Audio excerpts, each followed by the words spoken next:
কয়েকদিনের মধ্যে আমরা ইনশাআল্লাহ রমজান মুবারকে অবস্থান করব ইনশাআল্লাহ, যদি আল্লাহ সুবহানাহু ওয়া তাআলা আমাদের হায়াত বাকি রাখেন। আমরা অনেকদিন আগে থেকে একটা দোয়া করতেছি, আল্লাহুম্মা বারিক লানা ফি রাজাব ওয়া শাবান ওয়া বাল্লিগনা রমাদান।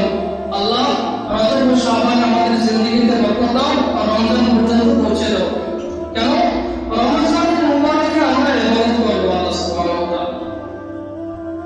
শুধু রমজান মুবারকে না, এখন থেকেই প্রস্তুতিটা নিতে হবে। আগে ট্রেনিং হয়তো হয় না, চাকরি করতে হলে আগে তো ট্রেনিং নিতে হয়। তো আগের থেকে আমাদের প্রস্তুতি নিতে হবে, যেমন এক একটি করে লম্বা এক একটা করে সময় যেন আমাদের অপচয় না হয়। এখন থেকে ওই প্রস্তুতিটা আমাদের নিতে হবে। গুনাহ ছাড়তে হবে, কি ভাই? গুনাহ ছাড়তে হবে। নামাজের কথা আল্লাহ সুবহানাহু ওয়া তাআলা কোরআনে কারীমে যত বেশিবার বলেছেন, তার থেকে আরো বেশিবার বলেছেন তাকওয়া, মানে আল্লাহর ভয়ের কথা। কারণ আল্লাহর ভয় যদি একবার অন্তরে জায়গা পায়, বনের নির্জনে যদি চলে যায়, সেখানে গিয়েও একজন মুমিন পাপ থেকে বাঁচতে পারে। রাতের অন্ধকারে যদি কোনো ব্যক্তি কোথাও যায়, যদি আল্লাহর ভয় থাকে তো গরম থেকে বাঁচতে পারে। পারবে কি পারবে না? আজ পর্যন্ত কোনো পুলিশ প্রশাসন জেলের ভয় দেখিয়ে, শাস্তির ভয় দেখিয়ে কাউকে হত্যা বাড়াতে পারেনি। কিন্তু আল্লাহর রাস্তায় বের হয়ে অনেক মানুষ আগে মদের আড্ডায় ছিল, জুয়ার আড্ডায় ছিল, বিভিন্ন পাপাচারে লিপ্ত ছিল, কিন্তু ভালো মানুষের সহমতে এসে এরা পরিবর্তন হয়ে গেছে। ঠিক না ভাই? ঠিক না? তো তাকওয়া, আল্লাহর ভয়টা আমাদের ভিতরে নিয়ে আসতে হবে। যদি আল্লাহর ভয় একটা আমাদের জায়গা পায়, তাহলে দুনিয়ার যে প্রান্তে আমরা যাই না কেন, প্রান্ত থেকে আমরা বাঁচতে পারবো। তখন আর পুলিশের প্রয়োজন হবে না, প্রশাসনের প্রয়োজন হবে না, শাস্তির ভয় আমাদেরকে দেখা দিতে পারবে না। প্রয়োজনই হবে না। আমার ভিতরে তো আল্লাহর ভয় আছে, কেমন করে আমি চুরি করবো? আর আমার ভিতরে তো আল্লাহর ভয় আছে, কেমন করে জেনার মতো জঘন্য পাপে আমি লিপ্ত হবো? ঠিক না ভাই? তো আল্লাহর ভয়টা যদি একবার অন্তরে জায়গা পায়, তাহলে গুনাহ থেকে বাঁচাতে কি হবে ভাই? সহজ হয়ে যাবে। আল্লাহ সুবহানাহু ওয়া তাআলা অনেক ফাযাইল কোরআন কারীমের মধ্যে বর্ণনা করেছেন। তার মধ্যে একটি ফাযাইল হচ্ছে, ফজিলত হচ্ছে, আমান ইয়াত্তাকিল্লাহা ইয়াজআল লাহু মাখরাজা। বান্দা যদি কঠিন বিপদে পড়ে, যদি তাকওয়া থাকে, আমি আল্লাহ ওয়াদা করলাম, আমি আল্লাহ তাকে উদ্ধার করব। আমরা যদি কোনো কঠিন পরিস্থিতিতে পড়ি, সমস্যায় পড়ি, সংকটে পড়ি, তাহলে উদ্ধার করবেন কে? আল্লাহ। যদি বান্দার ভিতরে কি থাকে? তাকওয়া। তাকওয়া মানে আল্লাহর ভয়। যদি আল্লাহর ভয় অন্তরে থাকে, তাহলে উদ্ধার করবেন কে? কে উদ্ধার করবেন কঠিন পরিস্থিতি থেকে? আল্লাহ সুবহানাহু ওয়া তাআলা। আমরা রিজিকের জন্য ছোটাছুটি করি। একটা ভালো বাড়ি হোক, ভালো গাড়ি হোক, ভালো নারী হোক, এগুলো সব রিজিক। রিজিকের আমরা পিছনে পিছনে ছুটি দেয় না, কিন্তু আল্লাহ সুবহানাহু ওয়া তাআলা বলেছেন, যদি তোমার ভিতর তাকওয়া থাকে, ওয়ায়ারযুকুহু মিন হাইসু লা ইয়াহতাসিব, কল্পনাতীতভাবে তোমাকে আমি রিজিক দান করব। এমন জায়গা থেকে রিজিক দান করব, তোমার কল্পনাও ছিল না। কয়েক সেকেন্ড আগে তুমি বলতে পারতে না, তোমার কল্পনাও ছিল না যে এমন জায়গা থেকে আমি তোমাকে রিজিকের ব্যবস্থা করে দেব। মাশাআল্লাহ। তাহলে যদি তাকওয়া থাকে, লাভ আছে কি না? এগুলো তো দুনিয়ার ফায়দা।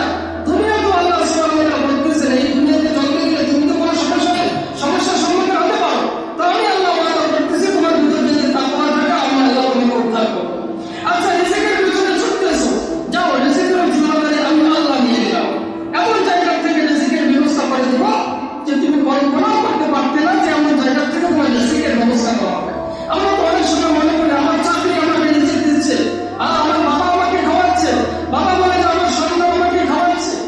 একটা কথা বলে রাখা, এমন একটা কঠিন পরিস্থিতি যদি তোমার আসে, ওই সময় যদি কেউ তোমার সাহায্য হিসেবে পাশে না থাকে, ওই সময় তো আল্লাহ তোমাকে রিজিক দেয়। ওই কথাটার কথা কেন ভুলে যাও? ওই সময়টার কথা কেন ভুলে যাও? হয় কি হয় না? পিছনে পড়ে থাকে, কেউ সাহায্য করতে থাকে না, কিন্তু আল্লাহ সুবহানাহু ওয়া তাআলা খাবারটা কিন্তু বন্ধ রাখেন না। রাখেন কি? এইদিকে বাচ্চাদের খাবার থেকে বন্ধ থাকে ভাই? খাবার তো বন্ধ থাকে না। এমন প্রাণী আছে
আল্লাযীনা তাকাউ বিমাফাজিহি তাকাউ মানে তাকওয়া, যে বান্দার ভিতরে তাকওয়া থাকবে আমি কামিয়াবি লাভ করব, সফলতা লাভ করব। লা ইয়ামাসসুহুম সূ ওয়া হুম ইয়াহজানুন, কোন অনিষ্ট স্পর্শ করবে না, তাকে চিন্তিত হতে হবে। মাত্র আমাদের সামনে একটা নামাজি আছে না, নামাজে হযরত ওমর ইবনে খাত্তাব রাদিয়াল্লাহু তাআলা আনহু থেকে বর্ণিত, তিনি বলেন যে রাসূলুল্লাহ সাল্লাল্লাহু আলাইহি ওয়াসাল্লাম বলেছেন, যদি নামাজ পড়তে পড়তে নিজেকে ধনুকের মতো বাঁকা করে দাও, কি বলেছেন, যদি নামাজ পড়তে পড়তে নিজের চেহারাটাকে ধনুকের মতো বাঁকা করে দাও, আর রোজা রেখে রেখে যদি কাঁঠার মতো চিকন হয়ে যাও, তারপরেও কোনো উপকারে আসবে না যদি না তোমার ভিতর তাকওয়া থাকে। যদি তোমার ভিতর আল্লাহর ভয় না থাকে, নামাজ পড়ে পড়ে নিজেকে ধনুকের মতো বাঁকা করে দিবে, রোজা রেখে রেখে কাঁঠার মতো চিকন করে দিবে, তারপরেও কোনো উপকারে আসবে না যদি তোমার ভিতর আল্লাহর ভয় না থাকে। বোঝা গেল? বোঝা গেল? তাহলে আল্লাহর ভয় নিজের ভিতর আনাটা জরুরি কি জরুরি না? জরুরি। মাত্র মাজাসামিল ইমাম ইমাম ফকিহ সমরকন্দি রাহমাতুল্লাহ আলাইহি বলেন, যে ব্যক্তি চায় যে আমি তাকওয়া অর্জন করব, পরহেজগারী জীবন যাপন করব, পরহেজগারী জীবন যাপন করব, এই ব্যক্তির জন্য 10টি বিষয়কে মেনে নেওয়া অবশ্যই। কি কি 10টি বিষয়? আল্লাহ সুবহানাহু ওয়া তাআলা 10টি বিষয় কোরআন কারীমের মধ্যে সাজিয়ে রেখেছেন। 10টি বিষয় কোরআন কারীমের মধ্যে সাজিয়ে রেখেছেন। আমরা শোনার পর আমল করব ইনশাআল্লাহ। কারণ এই 10টি বিষয় যদি আমরা পালন করতে পারি, মেনে নিতে পারি, করণীয় হলে করব, বর্জনীয় হলে বর্জন করব, যদি করতে পারি তাহলে তাকওয়াওয়ালা জিন্দেগি আমার নসিব হবে, তাকওয়াওয়ালা জিন্দেগি আমার নসিব হবে। এক নম্বরে ইমাম সমরকন্দি রাহমাতুল্লাহ আলাইহি বলেছেন, যেটা কোরআন কারীমের মধ্যে আল্লাহ সুবহানাহু ওয়া তাআলা বলেছেন, ওয়ালা ইয়াগতাব বা'দুকুম বা'দা। এক নম্বরে তোমাদের গীবত থেকে বাঁচতে হবে, গীবত করা যাবে না, একে অপরের সমালোচনা করা যাবে না। কোরআনের মধ্যে আছে ওয়ালা ইয়াগতাব বা'দুকুম বা'দা, তোমাদের কেউ একে অপরের জন্য গীবত না করে। আমরা প্রায় কিন্তু এই গুণাটার মধ্যে অভ্যস্ত না ভাই? 2-4 জন যদি আমরা একসঙ্গে হই, তাহলে কোনো কিছু না আসলেও গীবত আসে, মিথ্যা আসে। তো পরহেজগারের আলামত হচ্ছে নিজের ভিতর এই বেদিগুলো দূর করে দেওয়া, নিজের ভিতর থেকে এই বেদিগুলো দূর করে দেওয়া। এক নম্বর কথা বলছেন ওয়ালা ইয়াগতাব বা'দুকুম বা'দা, যদি তোমার ভিতর পরহেজগারি নিয়ে আসতে চাও, তোমার ভিতর যদি তাকওয়া নিয়ে আসতে চাও, তো তোমার জন্য এই কথাগুলো মেনে নিতে হবে। এক নম্বর কি? ওয়ালা ইয়াগতাব বা'দুকুম বা'দা, তোমরা একে অপরের জন্য গীবত না করো। 2 নম্বর, অনেক অনেক ধারণা থেকে তোমরা বাঁচবে, বেশি বেশি ধারণা করার থেকে বাঁচবে। আমরা একটু বেশি ধারণা করে ফেলি। কি ধারণা? যে অমুক হয়তো এই কাজটা করেছে, আমরা বলি না, সে করুক চাই না করুক, আমরা কি বলি, হয়তো অমুক এই কাজটা করেছে। আচ্ছা ধরে নাও যে কোথাও কোনো চুরি হয়েছে, আমরা সন্দেহ নিয়ে আসলাম, একটা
যে তুমি কাউকে ছোট করো, কোরআন কারীম থেকে নিষেধ করা আছে। কয়টা গেল? 3টি গেল। আচ্ছা, 4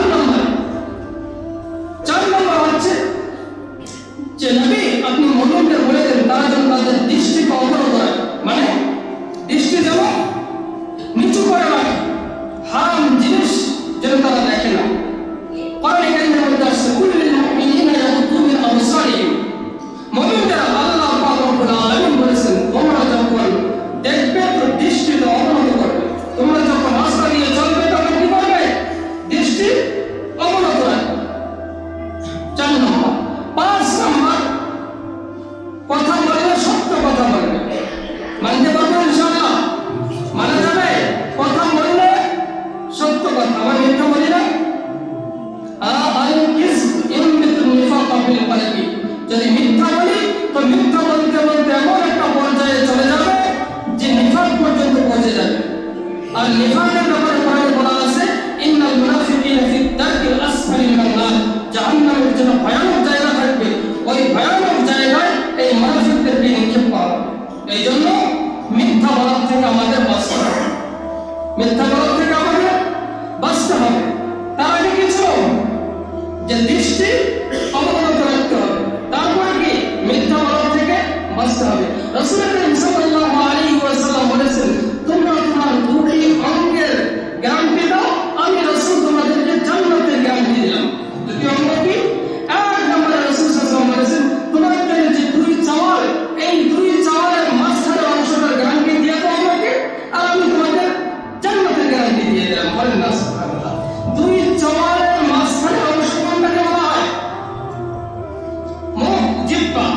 আচ্ছা, এবার যদি মিথ্যা না বলার গ্যারান্টি রাসূলকে দেই, গীবত না করার গ্যারান্টি রাসূলকে দেই, ফুহশ কথা বলার থেকে এই গ্যারান্টি যদি রাসূল সাল্লাল্লাহু আলাইহি ওয়াসাল্লামকে দেই, রাসূল বলেছেন যাও তোমাকে আমি রাসূল তোমাকে জান্নাতের গ্যারান্টি দিয়ে দিলাম। তাহলে বাঁচতে পারবো ইনশাআল্লাহ? বাঁচা যাবে? মিথ্যা বলার থেকে বাঁচতে হবে, গীবত করার থেকে বাঁচতে হবে।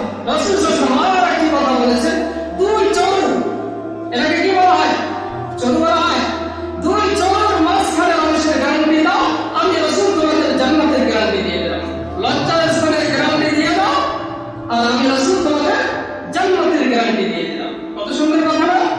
মানবো ইনশাআল্লাহ? তারপর আরেকটি কথা ইমাম সামরকান্দি রাহমাতুল্লাহ আলাইহি বলেছেন, এগুলো কোরআন কারীমের মধ্যে সাজানো আছে যে আল্লাহ তাআলার নিয়ামত সম্পর্কে জানা আর নিজের ভিতর থেকে আত্ম-অহমিকাকে দূর করে দেওয়া। আমি ইসলামের ভিতরে এসেছি, তার জন্য ইসলামের অনেক কিছু লাভ হয়েছে, এমনটা করলে আমল নষ্ট হয়ে যাবে। আল্লাহ সুবহানাহু ওয়া তাআলা দয়া ও মেহেরবানি করে আমাদেরকে ঈমানের ছায়াতলে নিয়ে এসেছেন, আমল করার সুযোগ দিচ্ছেন। এটাই আমার ভিতর থাকবে, বিনয় আমার ভিতর থাকবে, অহংকার আমার ভিতর থেকে দূর করে দিতে হবে। বালিল্লাহু ইয়ামুন্নু আলাইকুম ওয়া হাদাকুম লিল ঈমান ইন কুনতুম সাদিকিন। বালিল্লাহ, বড় আল্লাহ, ইয়ামুন্নু আলাইকুম ওয়া হাদাকুম, তোমাদের ঈমানের প্রতি হিদায়াতের মাধ্যমে অনুগ্রহ দান করেছেন যদি তোমরা সত্যবাদী হয়ে থাকো। কার কথা? আল্লাহ সুবহানাহু ওয়া তাআলার কথা। তাহলে ঈমান যে আমাদেরকে নসিব করেছেন, ঈমানের ছায়াতলে যে আল্লাহ সুবহানাহু ওয়া তাআলা আমাদের জায়গা দিয়েছেন, এটা আল্লাহর অনুগ্রহ। কি ভাই? আল্লাহর অনুগ্রহ এটা হয়েছে, এখানে আমাদের বাহাদুরি কিছুই নেই। কয় নম্বর গেল? 6 নম্বর। এবারে 7 নম্বরে যেটা আমাদের সব সময় হচ্ছে বর্তমান, গুনাহের কাজে ব্যয় করা যাবে না। আল্লাহ যদি সম্পদ দিয়েছেন, যদি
হিসাব আপনাকে আল্লাহকে দিতে হবে।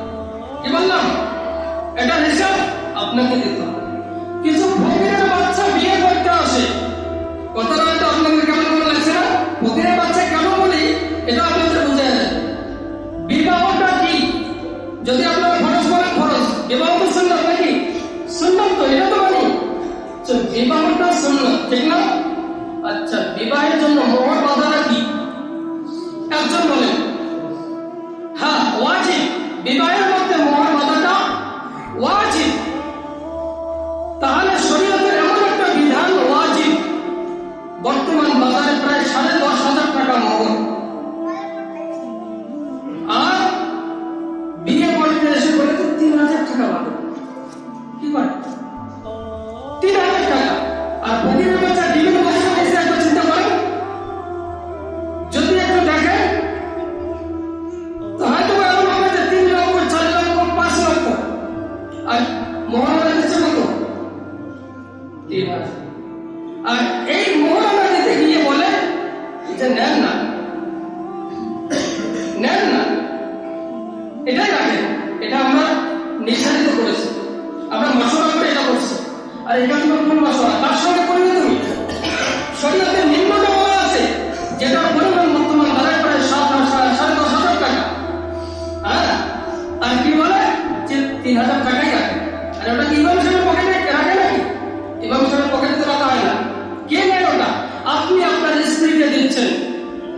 আপনি আপনার স্ত্রীকে দিচ্ছেন। কেন দিচ্ছেন? ইসলামে নারীর একটা সম্মান রেখেছে। ইসলাম নারীর একটা সম্মান রেখেছে। ওই সম্মানের খাতিরে আপনি কিছু টাকা দিচ্ছেন। আপনি যে একটা অঙ্ক একদম নষ্ট করে দিচ্ছেন, তার জন্য ইসলাম তাকে সম্মান দিয়ে এই একটা নির্ধারিত করেছে, নিম্নটা দিয়েছে। বেশি থেকে বেশি আপনি যত পারেন আপনি করতে পারেন, কিন্তু নিম্নটাও তো আপনি দিচ্ছেন না। তো ওয়াজিব যে আপনি খেয়াল করলেন না, অথচ গুনাহের জন্য আপনি অনেক টাকা ব্যয় করতেছেন। মূলত এই কথাটা সামনে নিয়ে আসার জন্য আমি ফকিরের বাচ্চা বলেছি। 3,000 টাকা মোহর না, শরীয়ত লক্ষ্য করেন। শরীয়ত লক্ষ্য করলে বর্তমান 10,500 টাকাই আপনাকে দিতে হবে। এটা কমসে কম। তারপরে তো বেশি আপনি যতটা বাঁধতে পারেন, যতটা দিতে পারেন। তো ইসলামকে আমাদের জানতে হবে। এরপরে কয় নম্বর গেল? মনে হয় 7 নম্বর হয়েছে।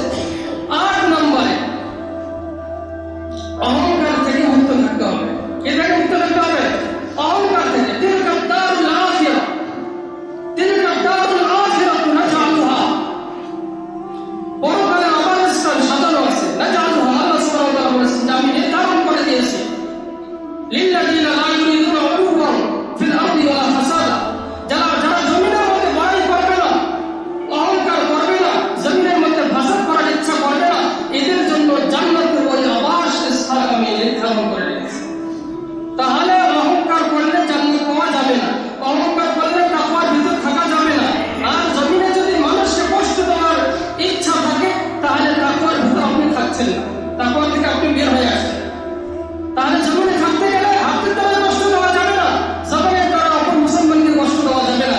যদি দেন, অন্যের সম্পদ অন্যায়ভাবে আত্মসাৎ করার আপনার চেষ্টা থাকে, তাহলে বুঝতে হবে আপনার ভিতর তাকওয়ার কিছুই নেই।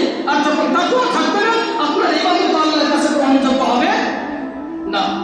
তারপর 9 নম্বরে আসছে হাফিজু আলাস সালাওয়াতি ওয়াস সালাতুল উসতা, তোমরা 5 ওয়াক্ত নামাজের প্রতি যত্নবান হও। 5 ওয়াক্ত নামাজ আদায় করো। বিশেষ করে সালাতুল উসতা, মধ্যবর্তী যে নামাজ, আসরের নামাজ, এই নামাজের তোমরা পাবন্দি করো। আর 10 নম্বরে বলা আছে যে তোমরা রাসূল সাল্লাল্লাহু আলাইহি ওয়াসাল্লামের সুন্নাত এবং সাহাবায়ে কেরাম রিজওয়ানুল্লাহ তাআলা আলাইহিম আজমাইন বলের আদর্শের উপর চলবে, ওই রাস্তায় অটল অবিচল থাকার চেষ্টা করবে।